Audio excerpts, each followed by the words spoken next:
sa simple na pasulyap-sulyap, nagpapapansin sa'yo.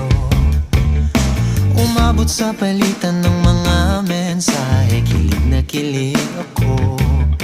Kumusta, kain na, hello, magandang umaga.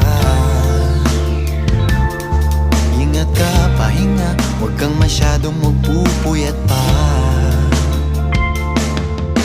Naramdaman ng puso na dahan-dahan akong nahuhulog sa'yo. Sa kada araw natin na pag-uusap, meron nang